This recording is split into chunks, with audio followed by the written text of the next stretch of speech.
On est vraiment bénis. On est vraiment bénis. Bénis, et je veux parler aussi pour toutes les mères qui sont ici. Et on veut honorer, on veut célébrer l'amour inconditionnel. On veut honorer, célébrer votre patience, également votre dévouement envers vos familles. Et merci d'être une source d'inspiration pour nous tous, vraiment. Et en cette fête des mères, j'aimerais qu'on puisse regarder le récit d'une femme extraordinaire dotée de sagesse et d'intelligence, que j'oserais décrire à l'avance comme une mère spirituelle. Et comme on vient de l'entendre de la bouche de Céline, je ne sais pas s'il y en a d'autres dans cette salle qui savent à quel point c'est une bénédiction d'être en contact avec une femme, une mère spirituelle dans leur propre vie. Est-ce qu'il y en a qui sont conscients et qui disent « Wow, il y a des mères spirituelles qui ont pris soin de moi, qui m'ont permis d'être là où je suis aujourd'hui. » Et on veut honorer ça ce matin. On veut vraiment honorer toutes ces mamans spirituelles. Et je vais prendre le temps ce matin de vous partager une histoire qui est peut-être un petit peu moins connue. Évidemment, on connaît un peu plus le monsieur, mais la madame, on la connaît un petit peu moins. Mais je vais vous parler de cette femme qui passe inaperçue, mais une histoire de courage, de foi et de bonté, de sagesse. Et c'est l'histoire d'une femme qui sauve la peau de son mari. Des maris ici qui se sont fait sauver la peau par leur épouse? Des enfants qui se sont fait sauver la peau par leur mère? Eh là là, il n'y en a pas beaucoup. Vous vous en rappelez plus, mais elle s'en souvient. Elle s'en souvient, évidemment. Oh là là.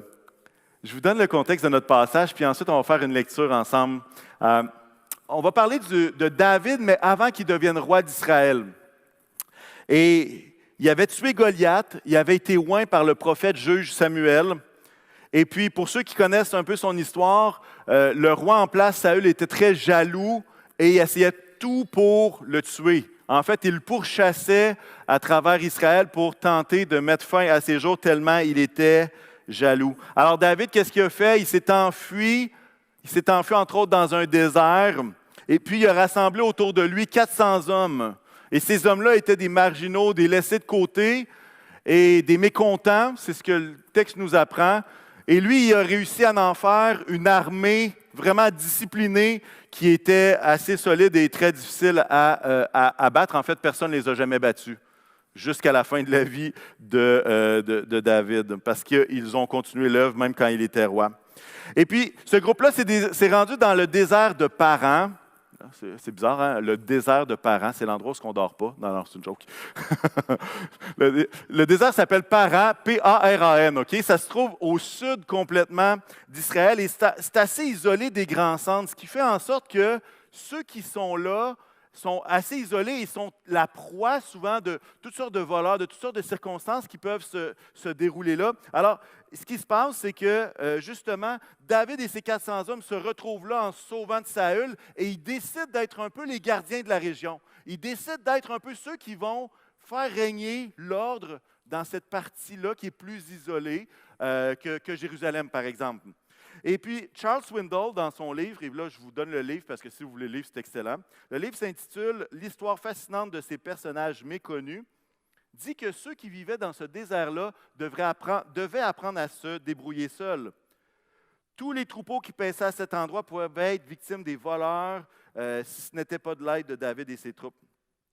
Et puis, conformément à la tradition pour les Israélites, l'idée d'être un gardien de ce qui se passait là, c'était quelque chose qui était gratuit. Mais les propriétaires des troupeaux, volontairement, étaient reconnaissants et souvent, ils offraient une compensation en signe de gratitude. Et si on dérogeait à cette règle-là, c'était une insulte ou c'était quelque chose qui était mal vu. Un peu comme si vous allez au restaurant et puis que le repas est excellent, le service est excellent, puis vous décidez de ne pas donner de pourboire. Vous comprenez?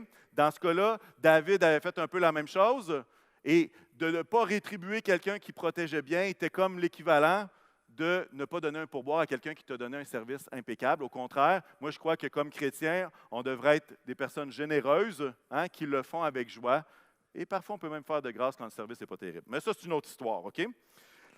Alors, ce qui se passe, c'est qu'on va lire une histoire alors que mes acolytes se préparent tranquillement, parce que je vais avoir besoin d'aide un petit peu pour ça. Dans le récit, on se retrouve au moment où est-ce qu'il y avait cette période de rétribution normale. Cette période où est-ce que les gardiens des troupeaux faisaient habituellement cette espèce de rétribution-là. Et bref, je vous explique le contexte pour pouvoir bien comprendre. Ah, il en manquait un. Pour bien comprendre justement là, le thème de notre histoire. Alors, ce qui va se passer, c'est qu'on va lire, et quand ça va être le personnage de David, il va y avoir une voix qui va apparaître dans le cosmos. Et lorsque ce sera la voix d'Abigail, il y aura une autre voix. L'idée, c'est qu'on puisse se mettre dans l'ambiance, se mettre dans l'histoire. Alors, si vous êtes visuel, vous pouvez tourner avec moi dans 1 Samuel 25. Mais si vous êtes plus ou moins visuel, je vous encourage à ne pas tourner, mais juste vous plonger dans cette histoire-là, juste vous imaginez la scène. Je vous ai donné un peu le contexte parce qu'on a quand même quelques mille ans d'histoire là, qui nous séparent. Et puis, ça va comme suit. Mes acolytes sont prêts? Oui. Good. Ah, bonjour David. Salut. Alors, 1 Samuel 25, à partir du verset 2. Il y avait à Mahon un homme très riche qui possédait des biens à Carmel. Il avait 3000 brebis et 1000 chèvres, et il se trouvait à Carmel pour la tonte de ses brebis. Le nom de cet homme était Nabal, et sa femme s'appelait Abigail. C'était une femme pleine de bon sens et très belle, tandis que son mari était dur et méchant dans sa manière d'agir. Il descendait de Caleb. Alors qu'il était au désert, David apprit que Nabal tondait ses brebis. Il envoya 10 jeunes gens vers lui en leur ordonnant: Montez à Carmel et allez trouver Nabal. Vous le saluerez en mon nom et vous lui direz: longue vie à toi. Que la paix soit avec toi, avec ta famille et avec tout ce qui t'appartient. Maintenant, j'ai appris que tu as chez toi les tondeurs. Or, lorsque tes bergers étaient avec nous, nous leur avons fait aucun mal et rien ne leur a été volé durant tout le temps qu'il était avec nous à Carmel. Demande-le à tes serviteurs et ils te le confirmeront. Que ces jeunes gens trouveront grâce à tes yeux, puisque nous venons en jour de joie. Donne donc à tes serviteurs et à ton fils David ce que tu as sous la main. Lorsque les hommes de David furent arrivés, ils répétèrent toutes ces paroles à Nabal au nom de David, puis ils se turent. Nabal répondit aux serviteurs de David: Mais qui est David et qui est le fils d'Isaïe? Il y a aujourd'hui beaucoup de serviteurs qui s'échappent de chez leur maître. Et je devrais prendre mon pain, mon eau, mon bétail que j'ai tué pour mes tondeurs, pour les donner à des gens qui sortent de je ne sais où. Les hommes de David rebroussèrent chemin. Ils repartirent et répétèrent à leur arrivée toutes ces paroles à David. Alors David dit à ses hommes: Que chacun de vous prenne son épée. Et ils prirent chacun leur épée. David aussi prit la sienne, et environ 400 hommes montèrent à sa suite, tandis que 200 restaient près du matériel. Un des serviteurs de Nabal vint dire à Abigail, la femme de Nabal: David a envoyé du désert des messagers pour saluer notre maître, et celui-ci les a traités avec dureté. Pourtant, ces hommes se sont montrés très bons envers nous. Ils ne nous ont fait aucun mal, et rien ne nous a été volé durant tout le temps où nous avons été avec eux, lorsque nous étions dans les champs. Ils nous ont nuit et jour servi de protection durant tout le temps où nous avons été avec eux pour garder les troupeaux. Maintenant, sache et vois ce que tu as à faire, car la perte de notre maître et de toute sa famille est décidée. Lui-même est si méchant, il parle de Nabal, que nous n'osons pas lui parler. Abigail prit aussitôt 200 pains, 2 outres de vin, 5 brebis toutes préparées, 5 mesures de grains rôtis, 100 gâteaux aux raisins secs, 200 aux figues sèches et une souris verte. Elle chargea tout cela sur des ânes et dit à ses serviteurs: Passez devant moi, je vais vous suivre. Elle ne dit rien à Nabal, son mari. Montée sur un âne, elle descendit, cachée par la montagne. David et ses hommes descendaient en face d'elle, de sorte qu'elle les rencontra. David avait dit: C'est bien inutilement que j'ai gardé tout ce que cet homme a dans le désert et que rien de tout ce qu'il possède n'a été volé. Il m'a rendu le mal pour le bien. Que Dieu traite son serviteur David avec plus grande sévérité si je laisse en vie jusqu'au matin un seul homme parmi ceux qui appartiennent à Nabal.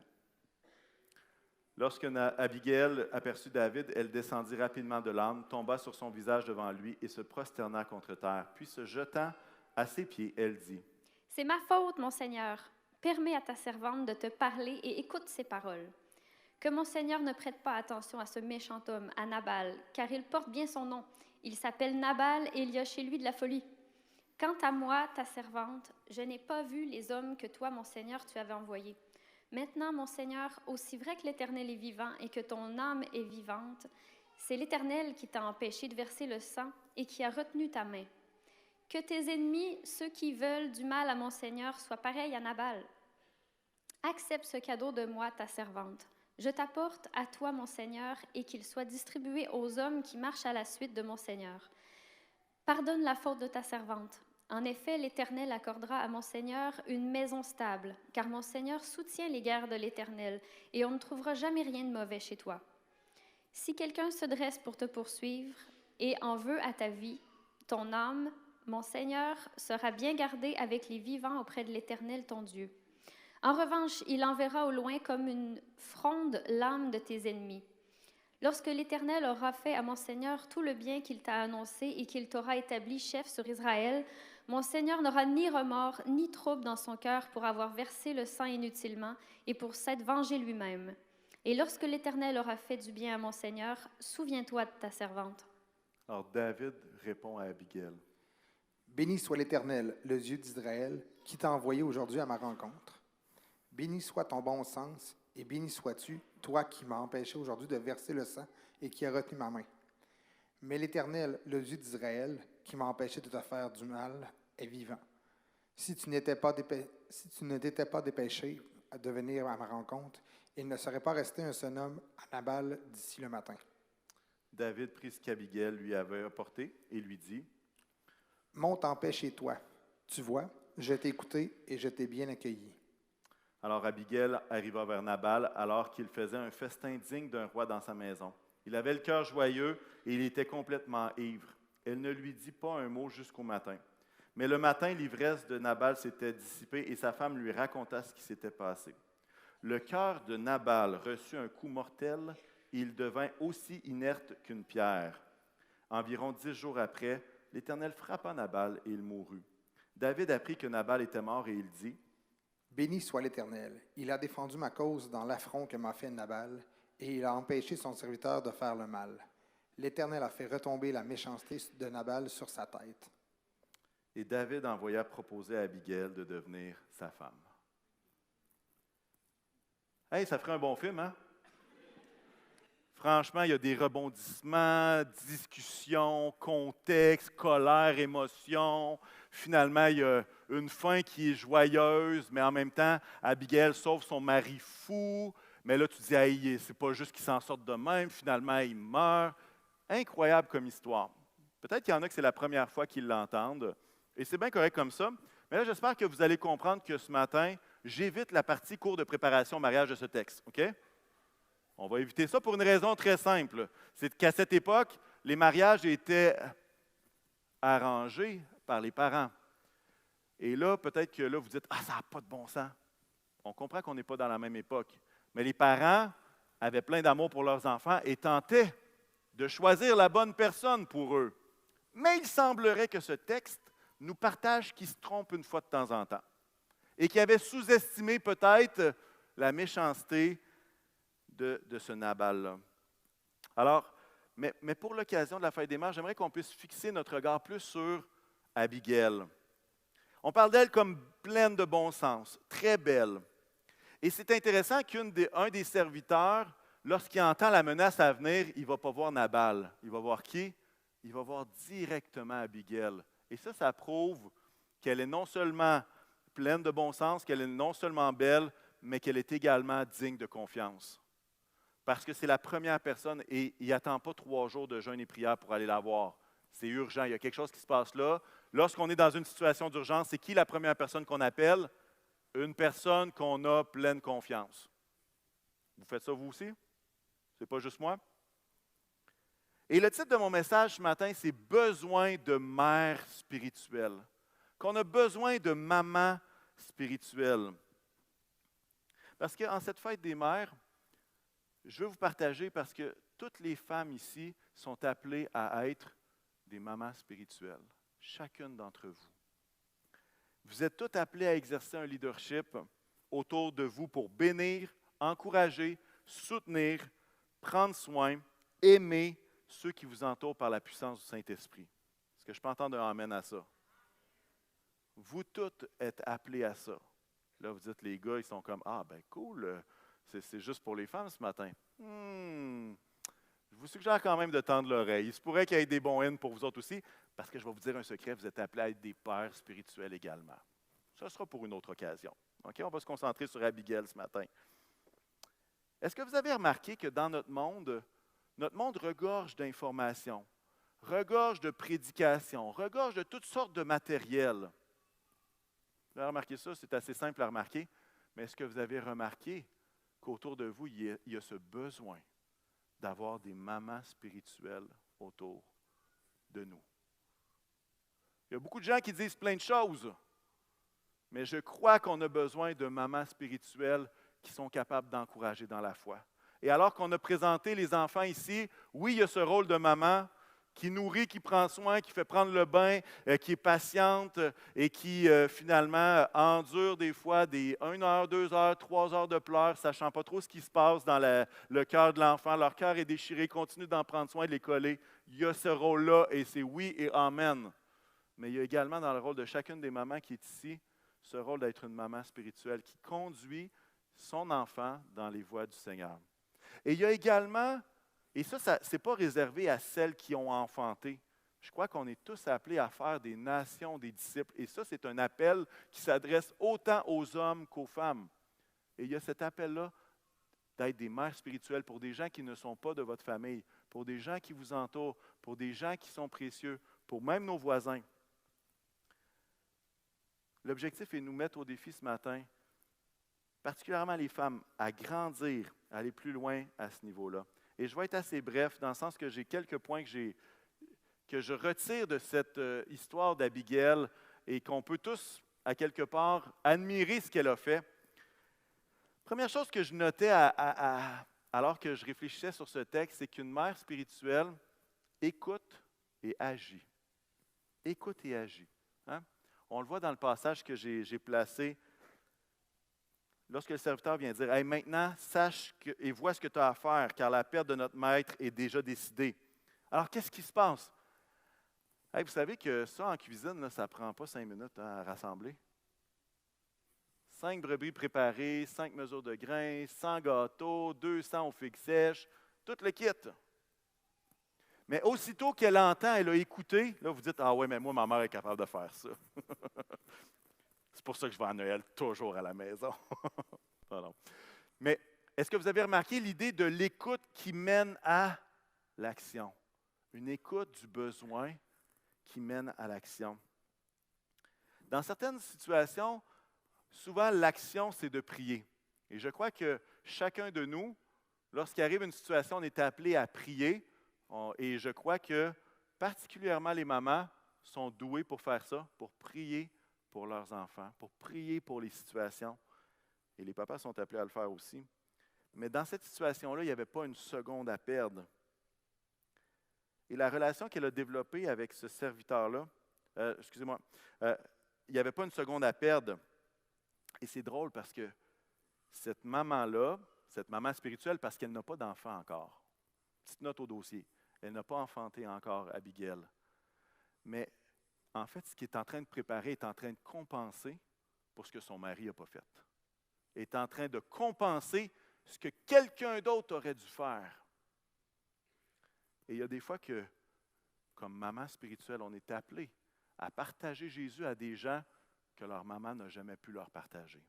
De prendre soin que quelqu'un d'autre n'a pas pu le faire ou ne l'a pas fait, ou pour toutes sortes de circonstances. Et on ne lance pas la pierre. Mais il y a cette idée dans le cœur d'Abigail d'écouter et de se mettre en action pour même compenser. Et là, comprenez-moi bien, ce matin, je ne fais pas un lien de ma prédication avec Paul et Christine. Parce que Christine, ça va, mais on n'a pas le même Nabal avec nous autres, là, vous comprenez? Fait que si vous aviez fait le lien, oubliez ça tout de suite, OK? On n'est pas là ce matin, OK? Pas du tout. Mais il y a dans le cœur de cette femme l'idée de prendre soin des gens qu'elle n'aime pas aussi.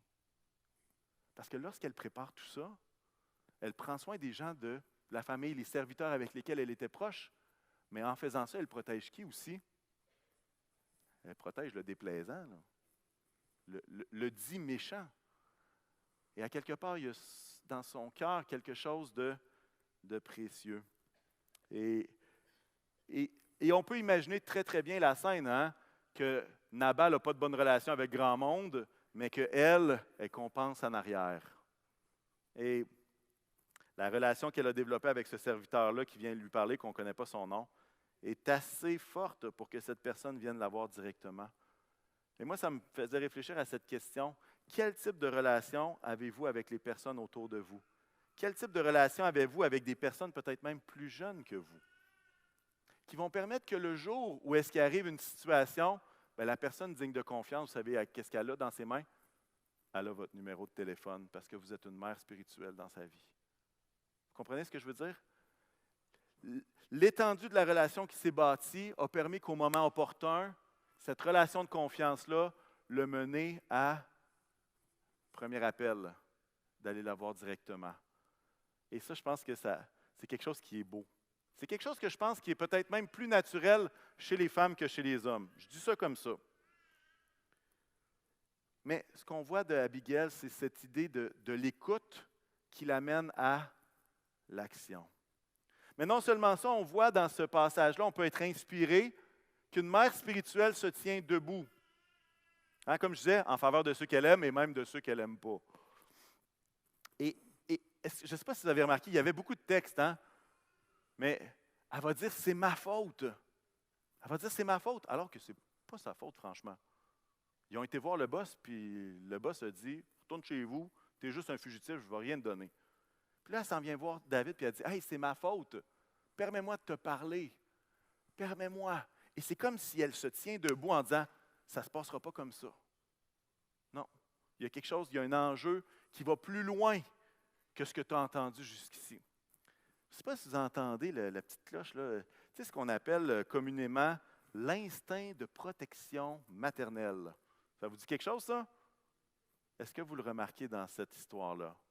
Dans cette Abigail qui va au-devant et qui dit « non, non, moi j'y vais là, je protège ma gang ». Elle se tient debout. Elle se tient debout. Elle est prête à prendre sur elle la responsabilité, la faute pour protéger les siens. Et la question, c'est, qui couvrez-vous de vos bras en tant que mère spirituelle? Qui sont ceux, qui sont celles qui peuvent venir vous voir sans se sentir menacés de jugement?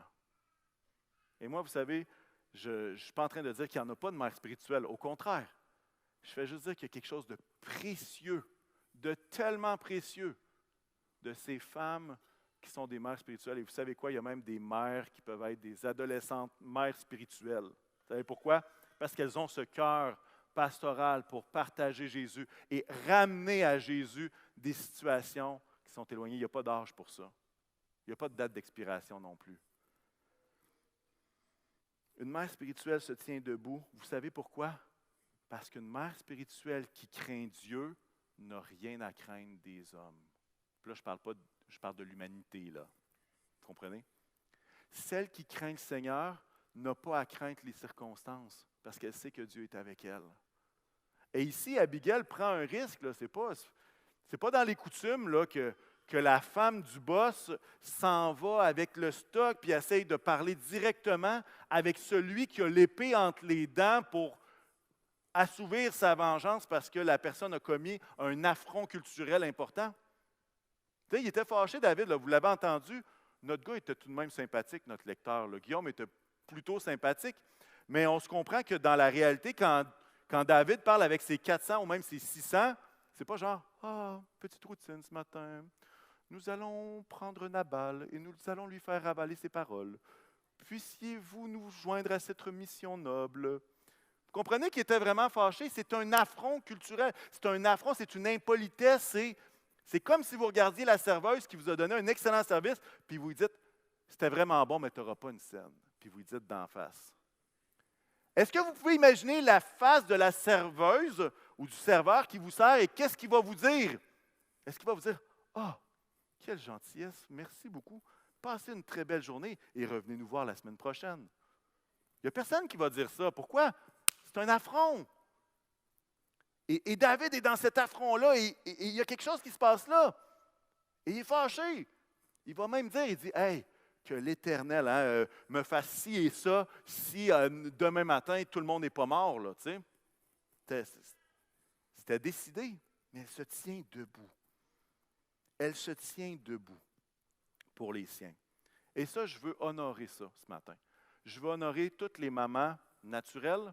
Je veux honorer toutes les mamans spirituelles qui ont été capables un jour, au bon moment, de se lever et de dire « Hey, t'as peu là. T'as peu là. Cette direction-là, t'as un peu là. » Non, non, ça ne marche pas, ça. Ça, ce n'est pas le cœur de Dieu. Ça, hey, non, ça, là, on n'est pas aligné à la bonne façon, là. Comprenez ce que j'essaie de dire? Ça vous est déjà arrivé, vous autres? Moi, ça m'est déjà arrivé une couple de fois, hein, qu'une maman spirituelle me remette à ma place. Puis vous savez quoi? Bien, si je suis là aujourd'hui, c'est pour ça.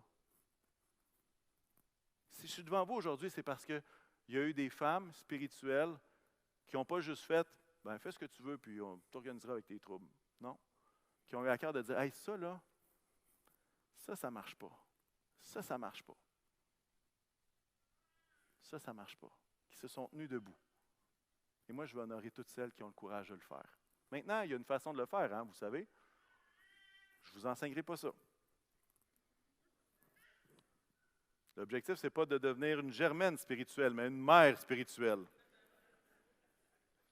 Je n'ai pas entendu d'amen, mais je prends vos rires comme un amen. C'est correct, ça. Alors, une mère spirituelle se tient debout. Mais l'autre chose qu'on peut voir, une autre caractéristique, c'est que, et avec la vie d'Abigail, c'est qu'elle a du discernement. Elle a vu les choses. Elle a même vu des choses que David n'a pas vues pantoute. Et dans le texte, ça va dire, elle va parler à David et elle va lui dire, lorsque l'Éternel aura fait à mon Seigneur. Ça, c'est aussi culturel, hein? Appeler un homme qu'on ne connaît pas mon Seigneur, mon Maître, faites pas ça à la maison, OK? Lorsque l'Éternel aura fait de toi, David, tout le bien qu'il t'a annoncé, qu'il t'aura établi chef sur Israël, tu n'auras ni remords ni trouble dans ton cœur pour avoir versé le sang inutilement et pour s'être vengé toi-même.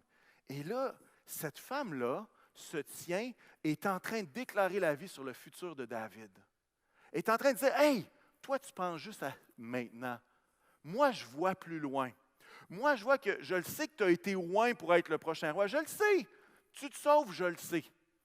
Mais moi, je vois plus loin. » Et là, ce discernement-là, spirituel, de voir des choses, capable de voir 2-3 coups plus loin. Hein? Vous voulez savoir si un joueur d'échecs est bon? Bien, s'il est capable de jouer 2-3 coups d'avance, il va être plus dur à battre que celui qui décide à chaque coup qu'est-ce qu'il fait. C'est la même chose. C'est comme si elle voyait 2-3 coups d'avance. Et une mère spirituelle utilise ses paroles pour déclarer la vie. Elle déclare ce qui est bon dans David. Lui, il est en colère. Il est décidé à faire liquider tout le monde. Elle a dit, « Hey, quand tu vas être roi, là, tu n'auras pas versé le sang inutilement. » Et là, c'est comme, pff. Est-ce que vous avez déjà eu ça, des gens, puis là, je parle aux femmes ici, des gens qui sont venus vous voir avec une colère ou avec une incompréhension, puis à travers un discernement spirituel, ils ressortent et ils disent, « Hey, je n'avais jamais vu ça de même. » Ben moi, je veux nous encourager. Et je veux vous encourager, mesdames. Il n'y a pas beaucoup d'adolescentes, fait que je vais dire mesdames, c'est correct. De rechercher le discernement du Seigneur pour être capable de renvoyer, de déclarer la vie sur les gens qui s'approchent avec toutes sortes de situations. Et croyez-moi, vous le savez déjà, il en arrive des vertes puis des pas mûres. Une expression québécoise. Il y en a de toutes sortes d'émotions, toutes sortes de choses. Est-ce que vous avez déjà reçu un conseil du genre? Moi, je suis fasciné de voir David qui est en colère, Abigail qui lui parle, et tout d'un coup, il est comme « Hey, tu as bien raison. » Ça vous est déjà arrivé de dire ça à quelqu'un qui vous a désamorcé complètement? « Hey, j'avais jamais vu ça de même. » Mais vous savez, pour que ça arrive, là, qu'est-ce que ça nécessite? Ça nécessite souvent une relation de confiance avec la personne et ça nécessite aussi l'audace d'ouvrir la bouche. Et aussi la sensibilité d'entendre ce que Dieu veut dire. Qu'est-ce qu'il veut dire sur la vie de cette personne-là? Une mère spirituelle a du discernement. Et qu'est-ce que David va dire suite à ce conseil-là? Il va te dire, « Ah, tu as bien raison. » Ça, c'est la version québécoise. La version Israël, il y a de ça plusieurs milliers d'années, va dire, c'est David qui va dire ça, « Béni soit l'Éternel. Béni soit le Dieu d'Israël qui t'a envoyé aujourd'hui à ma rencontre. Béni soit ton bon sens, ton intelligence. Béni sois-tu, toi qui m'as empêché aujourd'hui de verser le sang. » Ça, c'est la version de « Hey, merci bien gros pour ton conseil. » Béni soit l'Éternel.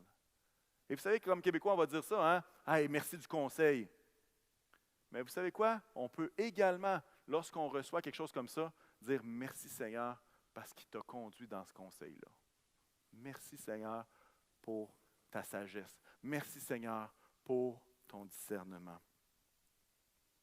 J'aimerais vous dire qu'on a besoin de mères spirituelles qui parlent avec sagesse, avec discernement. Abigail est capable de calmer David et de le lancer dans l'appel que Dieu a pour sa vie. C'est de toute beauté. C'est vraiment de toute beauté. Je vais encourager l'équipe à venir me rejoindre à ce moment-ci. J'aimerais conclure ce message en encourageant chaque femme dans ce lieu à décider d'être une maman spirituelle. Une maman spirituelle. Et comme je vous l'ai dit tantôt, à ce moment-là, elle n'a pas d'enfant. Mais, dans des coutumes qui nous sont un peu étrangères pour notre époque, David va la prendre comme troisième épouse, je crois. Et elle va lui donner un fils.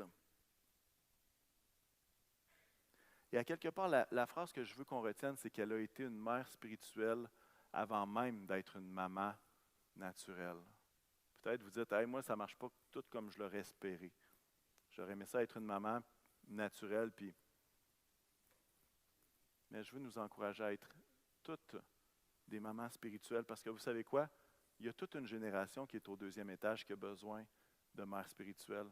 Il y a 4 bébés qu'on a consacrés ici qui, oui, ont leurs parents, mais qui ont besoin de mamans spirituelles également pour grandir, pour vivre la foi, pour être capable de faire des erreurs, puis être capable de revenir dans les bras de leur papa d'amour.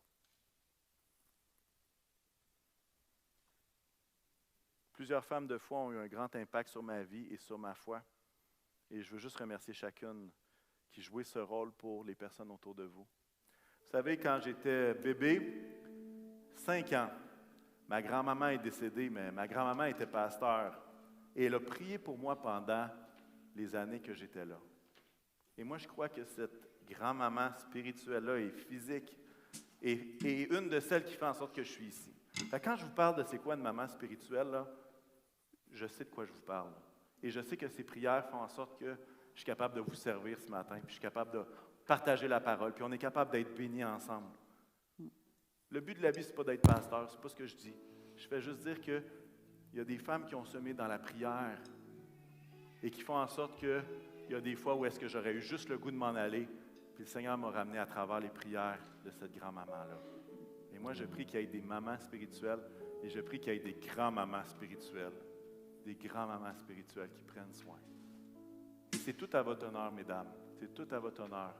Je ne fais pas la leçon à personne ce matin. J'essaie juste de dire qu'il y a quelque chose de précieux dans le fait d'être une maman spirituelle. Est-ce qu'on peut prier ensemble? Seigneur éternel, on veut te remercier pour ta parole. On veut te remercier pour les Abigail, Seigneur, qui ont des prénoms différents dans cette salle. Des femmes qui agissent avec discernement, qui sont capables de se tenir debout pour ceux qui l'aiment et même ceux qu'ils aiment moins, qui sont capables d'entendre et d'agir. Seigneur éternel, je veux te prier qu'une grâce repose sur elles, Seigneur, aujourd'hui. Qu'une grâce repose sur elles, Seigneur, afin qu'elles puissent vivre cette joie, Seigneur, de conduire David dans leur destinée, de conduire les jeunes enfants à te suivre dès leur jeune âge, à être une oreille attentive pour prendre soin de ceux qui vivent des situations qui expriment la colère, de l'incompréhension. Puisses-tu, Seigneur, bénir chacune des femmes, Seigneur, qui sont ici. On veut prier, Seigneur, également pour toutes les femmes ce matin et particulièrement aux mères qui ont perdu un enfant. Seigneur, puisses-tu être avec elles, Seigneur. On veut prier, Seigneur, également pour les hommes et les femmes dont la maman est décédée et qui s'ennuient ce matin. À travers cette fête, de la fête des mères, qui ont perdu leur maman qui était chère à leurs yeux et qui s'ennuient, puisses-tu les consoler ce matin en cette occasion. On veut te prier, Seigneur, également pour tous ceux qui ont une relation tendue avec leur maman. Seigneur, puisses-tu les bénir. Seigneur, puisses-tu rétablir les ponts qui ont peut-être été brûlés, saccagés, endommagés. Puisses-tu permettre, Seigneur, des relations positives, Seigneur, dans le nom de Jésus. On veut te prier pour toutes les mamans qui ont des relations tendues avec leurs enfants et que ça fait souffrir leur cœur de maman. Puisses-tu, Seigneur, consoler. Puisses-tu, papa, les encourager, Seigneur, aujourd'hui. Seigneur éternel. On veut te prier pour toutes celles, Seigneur, qui ont choisi de ne pas être mères, Seigneur. Puisses-tu les bénir, Seigneur. Puisses-tu les encourager. Puisses-tu être avec elles, Seigneur. Et on te remercie, Seigneur. On te remercie pour leur vie. Et on veut te remercier, Seigneur, et on veut te prier pour toutes celles qui aimeraient être une maman sans que ça soit possible pour le moment. Seigneur, on te prie pour une grâce particulière sur chacune d'elles, Seigneur. Et je te prie, Seigneur, que tu puisses les accompagner en toutes choses, Seigneur. Surtout dans cette journée, Seigneur, qui est plus difficile. Puisses-tu être le papa plein d'amour qui prend soin, Seigneur. Et Jésus, je te remercie, Seigneur, parce que tu n'appelles pas les femmes à être juste mères naturelles. Tu les appelles, Seigneur, encore plus à être des mamans spirituelles, Seigneur. Et je te prie, Seigneur, que chacune d'elles, chacune des femmes dans ce lieu, puisse être une source puissante de bénédiction pour tous ceux qui l'entourent. Alors, Seigneur, de la même façon qu'on célèbre chacune des mamans pour leur patience, pour leur dévouement, pour leur amour inconditionnel. Seigneur, je te prie ces choses pour chacune des femmes dans ce lieu. Que tu puisses, Seigneur, faire grandir cet amour, faire grandir cette patience, Seigneur. Et permettre, Seigneur, que chacune puisse te servir avec zèle et avec joie. Je te le demande dans le beau nom de Jésus. Amen et amen. Est-ce qu'on peut juste être reconnaissant pour toutes les mamans spirituelles dans ce lieu ce matin? Amen.